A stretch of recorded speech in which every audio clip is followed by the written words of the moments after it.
Ladies and gentlemen, thank you for your invitation. Thank you for attending my presentation. Let me welcome you.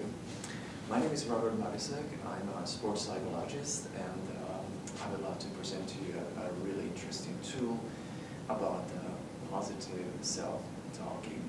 Now, positive self-talking, what is that all about? Basically, we talked about that one tool.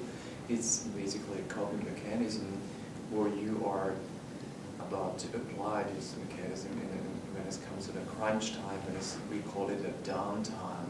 So we are facing a longish race outside, maybe that can be any kind of athletic endeavor, and at one point you can be as good prepared for physically, mentally, but there is a chance that at one point you will have a struggle to get out to the dark place, and now you're asking questions, how can I cope with this kind of trial and tribulation situation? What can I apply? Now, obviously, it's a cliche like, replace the negative thoughts, replace the negative action with the positives. Of course, that's fine, but how can it make it stick? Now, there are 3 stages to talk about. First of all, identify the issues, and chances are they'll be hard to identify because sometimes you are really lack and missing these puzzles, how to put everything together.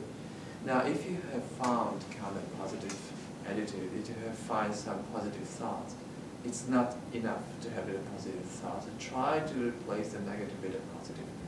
Once you conquer the one in its place, don't think about it only, and now this is a crucial point, say it out loud. Truly say it out loud. Just listen to the voice and tell it, here we are, I'm in a good place.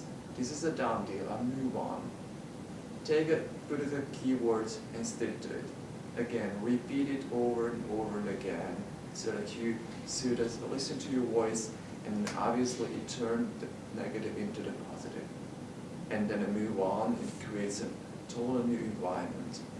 Maybe it lasts only just 5 minutes, maybe 10 minutes, maybe a half hour, good to you, maybe even shorter.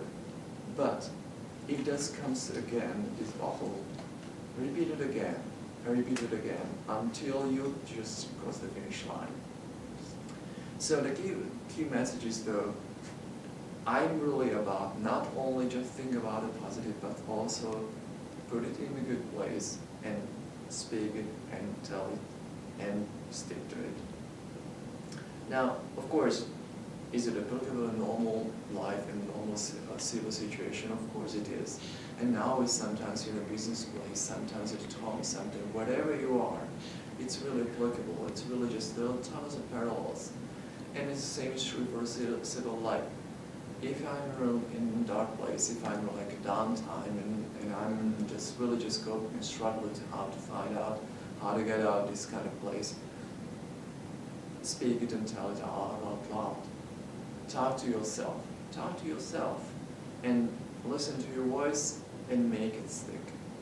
So in conclusion, I'm not dealing with a situation. I found a catchword, I found the tagline. Yes, here it is. I'm good at it. Speak it out loud and make it stick. Have you been already in this kind of situation, in a normal sport situation or in a civil life? Ashka? Yes, during my last race, I had some kind of breakdown, so I used this technique. Are you familiar with this kind of technique? Yes. Did it work? Yes, it did. Very helpful. Very interesting, thank you very much. Any other queries and questions to this? I would ask, do you think it works just as well if I just say it in my head? Rather than saying it out loud, imagine that I'm somewhere among people, it might look a bit strange. Thank you for this one, this is really good. Definitely it works, but if you want to make it stick, if you want to make it even more compound and more just identified and intensified, speak it out loud. Listen to your voice, that you really hear your voice. Doesn't matter your environment, doesn't matter what it was anybody else. It's about right now, be a little bit selfish, say it out loud, and also make it a habit. It becomes a habit. becomes your second nature, and it happens automatically in every kind of situation. Thank you very much for your audience. Thank you.